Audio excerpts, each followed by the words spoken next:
अस्सलाम वालेकुम नाज़रीन, आई न्यूज़ डिजिटल में आपको खुश आमदीद कहता हूँ। मैं हूँ फ़ज़ल अब्बास सैयद। नाज़रीन, इस वक्त आप मेरे अक़ब में देख सकते होंगे जबकि मैं रात से ही यहाँ पर मौजूद हूँ और जिस तरह के काफ़ी सारी वो ख़बरें गर्दिश कर रही हैं सोशल मीडिया पे भी और न्यूज़ चैनल्स पे भी कि मौलाना तारिक जमील साहब के जो साहबज़ादे हैं उनके इंतकाल के हवाले से कुछ अफवाहें जो है वो गर्दिश कर रही हैं। तो नाज़रीन, आपको मैं बताता चलूँ कि इस वक्त ये वही डेरा है जहाँ पर मौलाना तारिक जमील अक्सर आके जो है वो बैठा करते हैं। और उनके बेटे के हवाले से सबसे पहले नाज़रीन मैं आपको बताऊँ तो ये कल रात का जो ये अफ़सोसनाक वाक़या पेश आया है उसके हवाले से मैं आपको अगर अपडेट करूँ तो उनके भाई का जो एक बयान सामने आ रहा है और उनका कहना है कि वो काफ़ी अरसे से उनका दबाव और डिप्रेशन जो है वो बढ़ता चला जा रहा था, जिसका वो इलाज भी कर रहे थे और एक डॉक्टर के थ्रू जो है उनका इलाज किया जा रहा था। जबकि घर के अंदर ही, जो कि यहाँ से तकरीबन कोई 50 से कदम के मैक्सिमम फासले पर होगा, और वहाँ पर इस वक्त वो डेड बॉडी भी मौजूद है। मौलाना तारिक जमील साहब ख़ुद भी मौजूद हैं। एक इसी डेरे के बिल्कुल सामने वाला भी एक एरिया है, तो वो भी मैं आपको दिखाऊंगा। लेकिन आपको मैं बता दूं कि इस वक्त जो है वो सिक्योरिटी भी काफ़ी ज़्यादा वो यहाँ पर हाई अलर्ट जो है वो नज़र आ रही है। जबकि जो सबसे बड़े बेटे हैं मौलाना तारिक जमील साहब के, यूसुफ जमील, उनकी जानिब से जो एक बयान रात को अपलोड किया गया है और जिस तरह की अफवाहें गर्दिश कर रही थी कि आसिफ जमील साहब का जो है वो कत्ल किया गया है और उन्हें शूट किया गया है, तो उस हवाले से उनकी जानिब से तरदीद की गई है। जबकि कुछ जो बातें हैं अंदरूनी जो सामने आ रही हैं वो आपके साथ मैं शेयर करूंगा कि इस वाक़े के पीछे जो असल मुहर्रिकात हैं वो क्या थे। क्योंकि रात के वक्त मैं जब यहाँ पर मौजूद था तो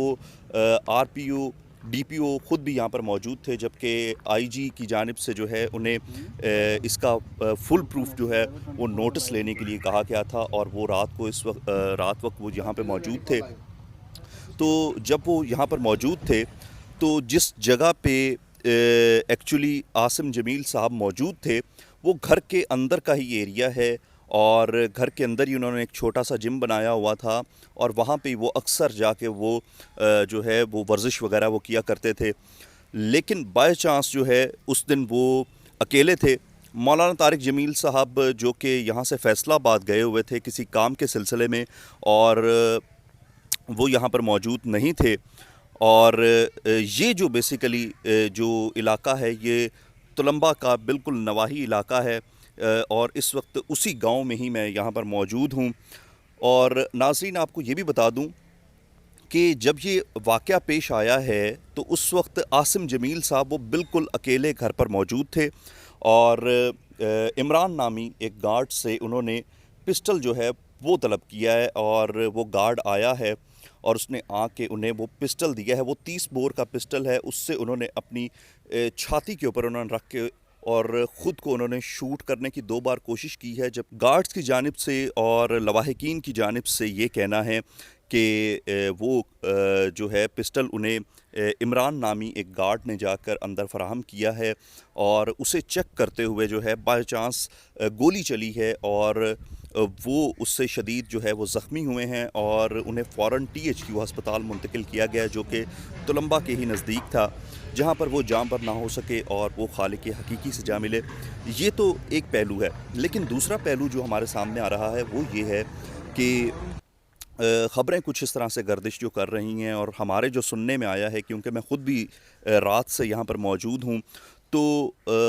असल जो हक़ाइक़ हैं वो ये हैं कि कुछ अरसा कबल जो है उनकी शादी हुई थी और वो अपने उस शादी के मामलात को लेकर काफ़ी ज़्यादा वो डिप्रेस थे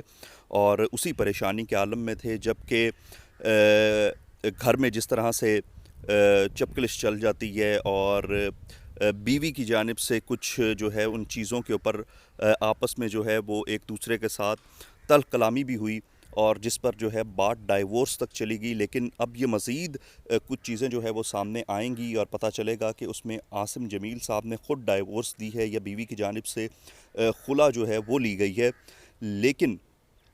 जब से डाइवोर्स हुई है उसके बाद से लेकर अब तक जो है وہ کافی زیادہ پریشان تھے، ڈپریس تھے، اور اسی ٹینشن کے عالم میں جو ہے جیسے کہ دیکھا بھی جا سکتا ہے کہ یوسف جمیل کی جانب سے جیسے بیان سامنے آتا ہے، اور ان کا کہنا ہے کہ میرا بھائی وہ کافی عرصے سے ڈپریس تھے اور ڈپریشن کی جو ہے وہ میڈیسن بھی لے رہے تھے، اور اسی وجہ سے جو ہے انہوں نے خود کو شوٹ کیا ہے۔ لیکن اصل جو حقیقت ہے اور اصل جو کہانی ہے وہ یہ ہے کہ وہ اسی چپکلش کی وجہ سے اور اسی رنجش کی وجہ سے وہ کافی زیادہ ڈپریشن میں تھے، جس کا علاج بھی چل رہا تھا۔ لیکن ناظرین، سوال یہاں پہ یہ اٹھتا ہے کہ جب تمام گھر والوں کو معلوم تھا کہ یہ کافی عرصے سے اسی ڈپریشن میں ہیں، پریشانی میں ہیں، تو پھر گارڈ کی جانب سے کیوں انہیں پسٹل پرووائڈ کیا گیا ہے اور کیوں جو ہے انہوں نے اپنے آپ کو انہوں نے شوٹ کیا ہے؟ کوسچن یہاں پہ ریز ہوتا ہے۔ لیکن جو ہے اس وقت تک کی جو اپڈیٹ ہیں وہ یہ ہے کہ مولانا طارق جمیل صاحب وہ جیسے کہ خود مسجد میں آ کر وہ امامت کرواتے ہیں، اور جو یہ گاؤں ہے یہاں کی امامت جو ہے وہ خود آ کر کرواتے ہیں۔ لیکن آج صبح جب ہم مسجد میں موجود تھے تو وہ امامت کے لیے نہیں آئے، اور جو ہے رپیٹ جب وہ امامت کے لیے نہیں آئے، لیکن ابھی تک بھی جو ہے وہ یہاں پر فیملی کی جانب سے دوست احباب اور جتنے بھی چاہنے والے ہیں مولانا طارق جمیل صاحب کے، ان سب کا اس وقت تاندا جو ہے وہ بن چکا ہے۔ اور آپ کو میں بتاتا چلوں کہ جو نماز جنازہ کا ٹائم ہے وہ 8:30 بجے کا دیا گیا، کیونکہ یہ ٹوٹل 3 بھائی ہیں، یوسف جمیل، عاصم جمیل اور علی جمیل، اور علی جمیل کی جو ہے آج فلائٹ ہے، جس کی وجہ سے یہ جنازہ لیٹ کیا گیا ہے۔ لیکن ابھی تک کی جو اطلاعات ہیں تو یہ نماز جنازہ جو ڈیلے ہوا ہے، یہ مزید اس کے کیا محرکات ابھی سامنے آئیں گے، اور ابھی تک کھل کر فیملی کی جانب سے بھی کوئی بیان سامنے نہیں آ رہا ہے۔ لیکن کچھ جو ہے وہ سوالات جنم لے رہے ہیں، اور اس معاملے کے حوالے سے مولانا طارق جمیل صاحب کا بھی جو ہے وہ ٹویٹ سامنے آتا ہے، اور ان کا کہنا ہے کہ یہ ایک حادثہ ہے، اور یہ ایک افسوسناک حادثہ ہے، اور اس میں جو ہے دعا کی جائے لواحقین کے لیے، اور اللہ تعالیٰ ان کے جتنے بھی ان کے فیملی ممبر ہیں ان سب کو صبر جمیل عطا فرمائے۔ ہم بھی اس دکھ کی گھڑی میں ان کے دکھ کو سمجھ سکتے ہیں، اور جس تکلیف سے وہ گزر رہے ہیں جمع بیٹے کا، جس طرح سے انہوں نے اب یہ انہیں جا کے خود دفنائیں گے اپنے ہاتھوں سے، تو یہ تمام تر ناظرین جو تفصیلات ہے وہ مزید بھی آپ کے ساتھ میں شیئر کرتا رہوں گا۔ ناظرین، ہمارے ساتھ جڑے رہیے گا اور آئی نیوز ڈیجیٹل کو سبسکرائب کیجیے گا۔ Thank you very much.